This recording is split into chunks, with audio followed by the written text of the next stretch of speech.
10 വർഷത്തിലധികമായി മാലിന്യം മൂടിക്കിടന്ന കുളത്തിന് നാട്ടുകാരുടെ കൂട്ടായ പരിശ്രമത്തിലൂടെ പുനർജന്മം. മുട്ടുകാട് പാടശേഖരത്തിലെ 5 സെന്റിലധികം വിസ്തീർണമുള്ള കുളമാണ് നാട്ടുകാർ ചേർന്ന് ശുചീകരിച്ചത്. 35 വർഷം മുമ്പാണ് മുട്ടുകാട് പാടശേഖരത്തിൽ കുളം നിർമ്മിച്ചത്. ഏറെക്കാലം കൃഷിക്കും മറ്റു ആവശ്യങ്ങൾക്കും കുളം ഉപയോഗിച്ചിരുന്നു.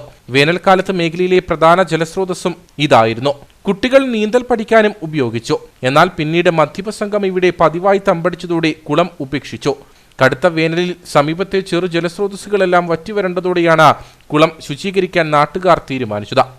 നമ്മുടെ മുട്ടുകാട് പാടശേഖരത്തുള്ള ഒരു കൃഷി ആവശ്യത്തിനായിട്ട് നമ്മൾ നിർമ്മിച്ച 25 വർഷം മുമ്പ് നിർമ്മിച്ച ഒരു കുളമാണ്. ഈ കുളത്തിൽ വളരെയേറെ മാലിന്യങ്ങൾ കുന്നുകൂടിയിരിക്കുകയാണ്.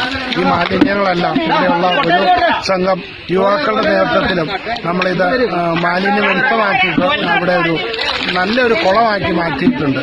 നമ്മുടെ വൈശമ്മാലി പഞ്ചായത്തിന് തന്നെ അഭിമാനകരമായ നേട്ടമാണ് ഈ കാര്യത്തിൽ ഈ യുവാക്കളുടെ പ്രവർത്തനം മൂലം ഉണ്ടായിട്ടുള്ളത്. ഈ പ്രവർത്തനത്തിൽ പങ്കെടുത്ത എല്ലാവരെയും നമ്മുടെ നാടിന്റെ അഭിമാനമായി മാറണമെന്ന് അറിയിച്ചുകൊണ്ട് കുളത്തിലെ മാലിന്യങ്ങൾ പൂർണ്ണമായും നീക്കം ചെയ്ത് വെള്ളം ഉപയോഗയോഗ്യമാക്കി.